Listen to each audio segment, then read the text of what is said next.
Our guest today is a screen legend. His hit films include Battle Cry, The Burning Hills, That Kind of Woman, Damn Yankees, and the list goes on and on. It sounds like a great night on TCM. Just an incredible resume of motion pictures, and he's back on the big screen in a new documentary about his life and times called Tab Hunter Confidential. And he'll be in our area for screenings of the film at the Film Forum on October 12th and the Village East, both in New York City, on October 17th. Mr. Tab Hunter, welcome to the show. Well, thank you very much, and I'm glad when you mentioned pictures, you mentioned the good ones, because I've done an awful lot of bad ones, too.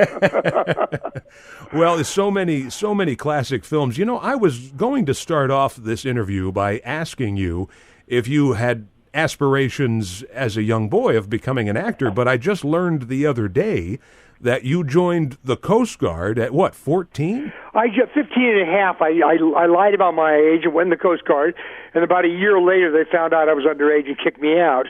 But I was back in Connecticut at the Coast Guard training station in Groton, and I just really, I had wanderlust, and I was a wonderful moviegoer. I mean, I loved going to the movies. In fact, my nickname when I was as a kid in the service, they used to call me Hollywood, because when most of the guys would go out to a bar to get a drink, I'd go to the movies to see Lana Turner and Marlena Dietrich and you name it. Sure. Now, obviously, you weren't born with the name Tab Hunter. I mean, No. The name change was part and parcel of the Hollywood system at that time. Well, they did that a lot in Hollywood in those days. Nowadays, you can have any kind of a name and they'll use it. But in those days, literally, my good friend Dick Clayton, who later became my agent, took me to an agent, Henry Wilson, and said, "We've got to tab you something." So that's how Tab came about. And I showed horses, hunters and jumpers. So it was Tab Hunter as opposed to Tab Jumper. But actually, I grew up as Art Galeen, which was my mother's maiden name, and my mother took that when she left my father because he was very abusive.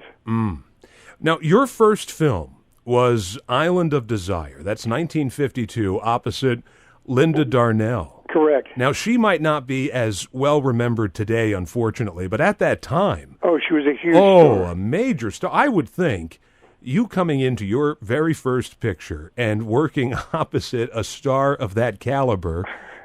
You must have thought to yourself, this is unreal. I was a nervous wreck. We were down in Jamaica, and I was an absolute nervous wreck. But I had to do a screen test with her to get the role. And I was even worse off. I mean, I was just shaking like a leaf, and she pinched me in the side, and she said, "Just relax. Good luck for newcomers." And it made me feel good. And then the director said in this one love scene, he said, "Now you've got to kiss her." So I kissed her, and I was shaking. And when I kissed her, I just sort of relaxed. And as we broke from the kiss, and he said, "Cut." She said, "That was nice." She was undoubtedly the best. Oh, yeah. What a great star she was. Battle Cry, that was really your first big success, that film, right? Yeah, that was a film that I did about 9 tests for the role, and they couldn't make up their mind. But that was a huge film. It was Leon Uris's first novel. And then after that, of course, you did Exodus and a number of other things. But it was a wonderful, wonderful book, and when I read it, I read the character of Danny Forrester, and I knew he reminded me of my brother so much. I just was so thrilled to be able to get that role. And think about that cast. Van Heflin, Aldo Ray, Raymond Massey. Great cast. A young Anne Francis in that, and directed. And she lived here in Santa Barbara, Oh, did she? Yeah, she was a wonderful woman. Wonderful. Oh, yeah, one of my favorites. And, she did so much great film and television work, too. But that film directed by Raoul Walsh. Now, he did White Heat and High Sierra. What was it like working with him? Raoul was a wonderful, what I called, everyone referred to him as blood and guts Raoul. I mean, he was just, he was just very out there.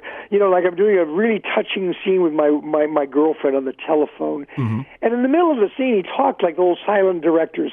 Now sit back, hang up the phone, and think of the old broad. I said, Raoul, you're ruining my concentration, for gosh sakes. No, he was a great colorful character of the old school. I think he went back to silent films. Yeah, he did. Yeah, he did. And you were one of the actors who signed a contract with Warner's during the last days of that studio sort of the end of the studio era. You're absolutely right.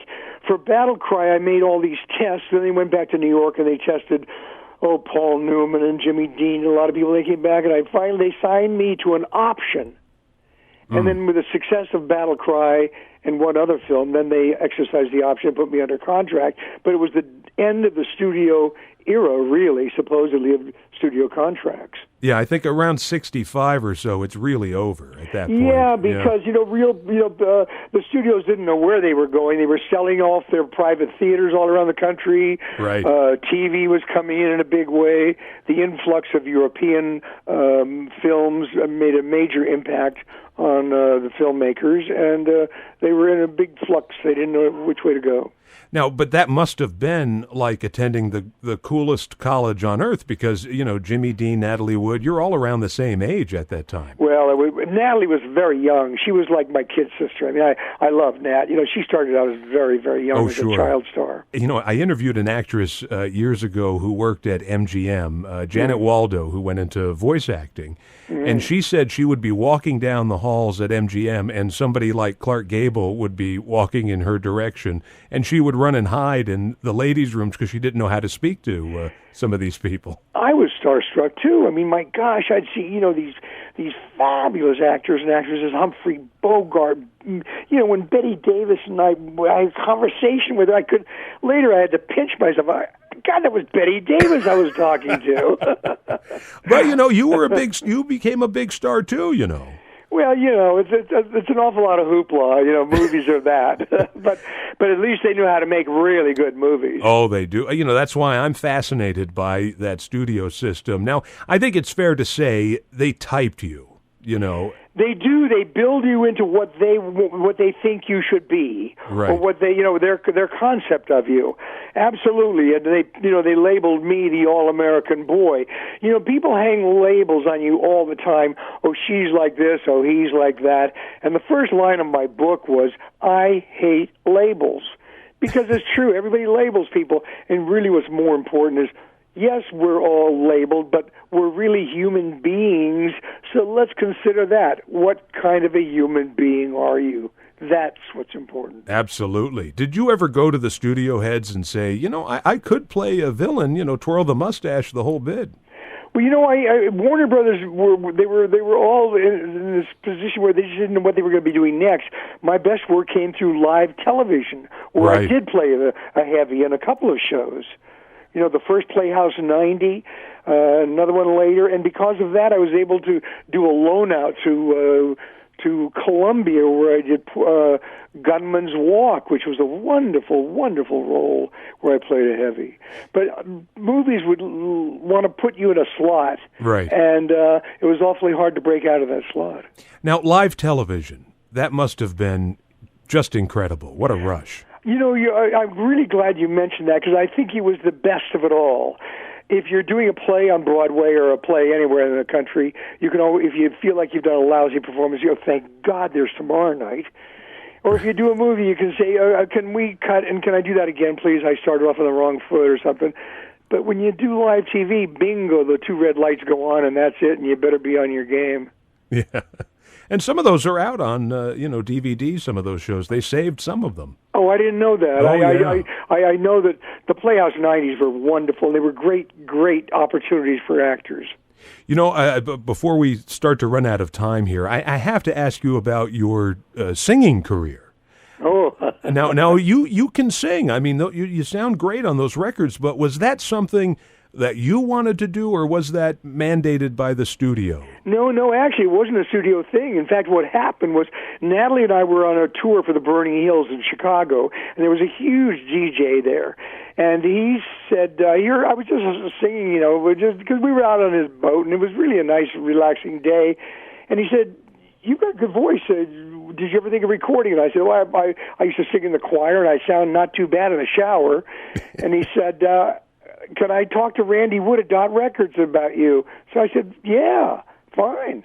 So I met with Randy. Randy found Young Love for me. I recorded it, and it went to #1 song in the nation, knocked Elvis out of the slot. And I was so excited, and Jack Warner called me in and read me the riot act. And he said, "You can't. We own you for everything."